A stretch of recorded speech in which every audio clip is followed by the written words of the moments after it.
आप देख रहे हैं फतेहपुर हलचल न्यूज़ चैनल। मैं हूं रमेश मोहन शुक्ला। मुझे विश्वास है अब तक का आपका दिन शुभ रहा होगा। आप स्वस्थ होंगे, सानंद होंगे और प्रसन्न होंगे।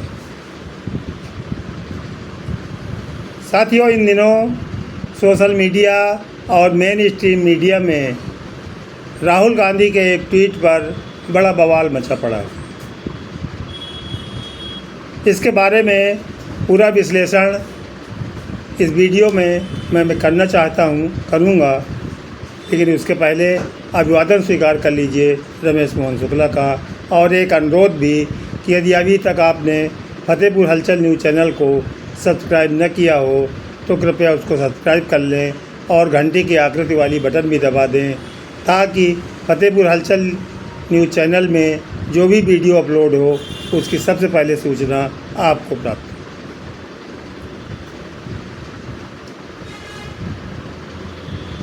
अठारह तारीख को कांग्रेस मुख्यालय में नेता प्रतिपक्ष राहुल गांधी ने एक तथाकथित बम फोड़ा चुनाव आयोग के संबंध में और वोट चोरी के मामले में।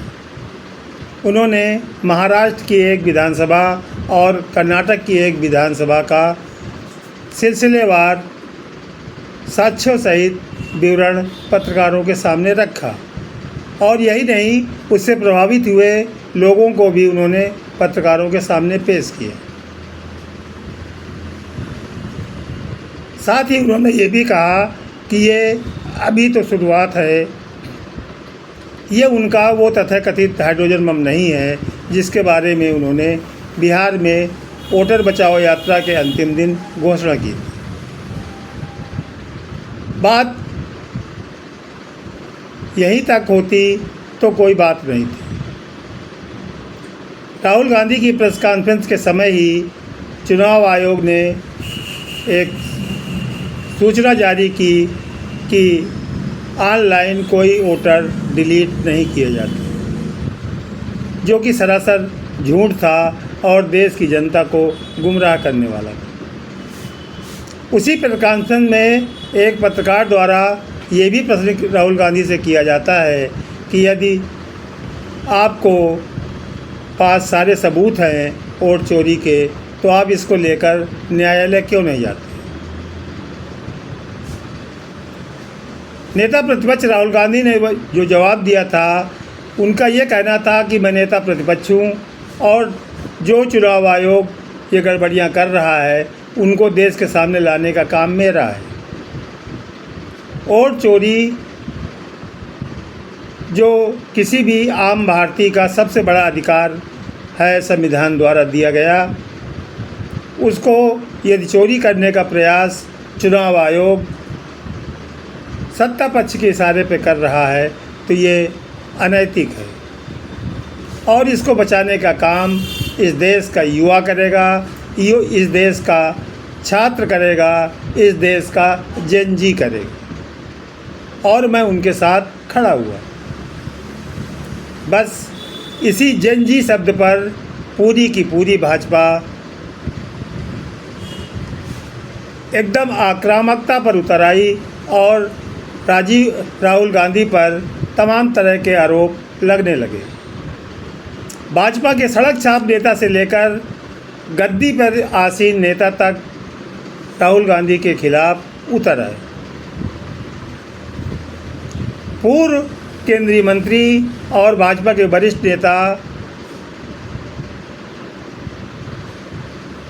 रविशंकर प्रसाद जी ने तो यहाँ तक कह दिया कि अब राहुल गांधी की राजनीतिक पिटाई करनी पड़ेगी।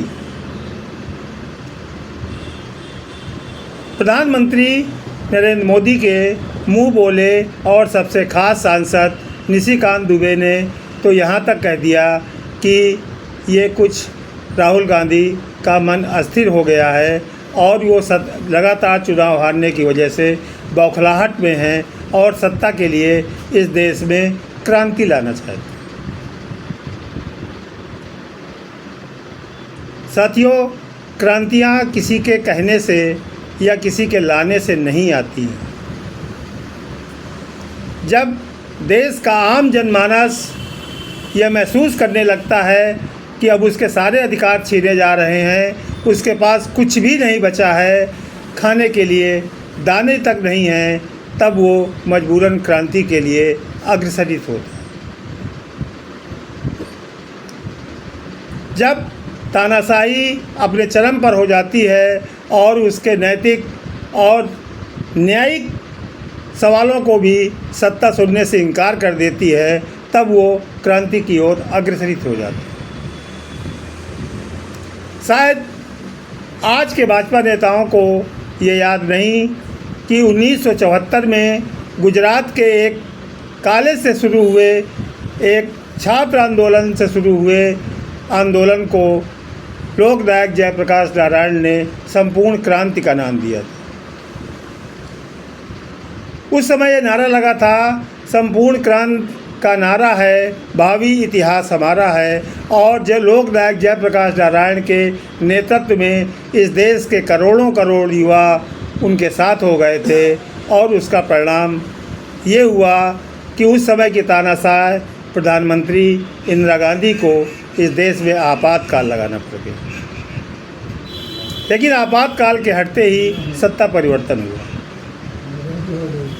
तो जिस समय लोकनायक जयप्रकाश नारायण इस देश के युवाओं से अपनी सारी गतिविधियां छोड़कर सरकार से लड़ने का आह्वान कर रहे थे, और उन्होंने तो एक कदम आगे जाकर इस देश की सेना और पुलिस को भी बगावत करने के लिए आह्वान किया था, तो क्या वो लोकनायक जयप्रकाश जी अराजकता कर रहे थे?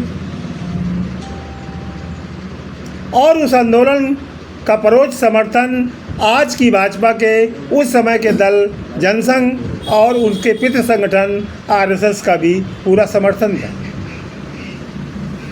तो क्या वो देश को अराजकता में झोंकने की साजिश थी लोकनायक जयप्रकाश नारायण की? ठीक यही स्थिति 2012-13 में होती है, जब दिल्ली में इंडिया अगेंस्ट करप्शन के नाम पर अन्ना हजारे एक बहुत बड़ा आंदोलन पूरे देश में खड़ा कर देते हैं। पूरा देश जानता है कि उस आंदोलन के पीछे राष्ट्रीय स्वयंसेवक संघ का भरपूर समर्थन था।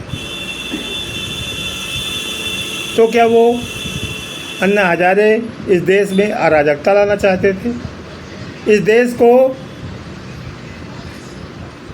हिंसा की आग में झोंक करके तख्ता पलट करना चाहते थे? प्रश्न बड़े महत्वपूर्ण है। जिस जैन जी का नाम लेने पर आज भाजपा इतनी आक्रामक है, उस जैन जी का प्रयोग तो भाजपा ने स्वयं बार सरकारें बदलवाने में किया है। लेकिन वर्तमान संदर्भ में तो राहुल गांधी ने केवल इतना ट्वीट किया है कि इस देश के लोकतंत्र को बचाने का काम इस देश के युवा करेंगे, छात्र करेंगे और जैन जी करेंगे। उन्होंने तो अपने ट्वीट में कहीं भी प्रधानमंत्री मोदी को हटाने या सत्ता परिवर्तन के लिए सड़कों पर आंदोलन करने का आह्वान ही नहीं किया। लेकिन भाजपा डरी हुई है। क्यों? आज जो हालात हैं आर्थिक सामाजिक विषमता के, वो लगातार बढ़ते जा रहे हैं।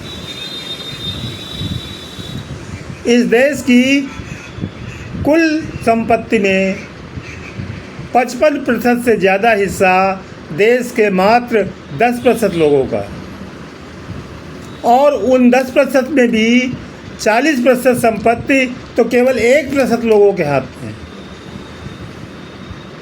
बाकी बचे 50% आम लोगों के पास इस देश की 3.7% संपत्ति ही बचती, जो टैक्स पेयर भी हैं और इस देश की अर्थव्यवस्था के संवाहक भी।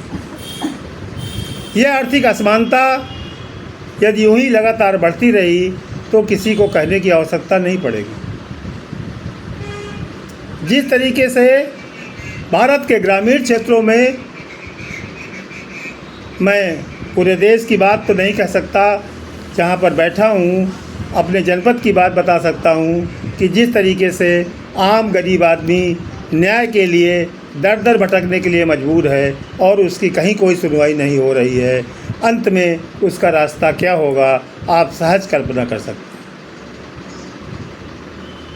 आज से 50 साल पहले राष्ट्रकवि दिनकर ने एक लाइन लिखी थी, किसी कवि की कोई सोच न तो तात्कालिक होती है, वो सब सर्वकालिक होती है।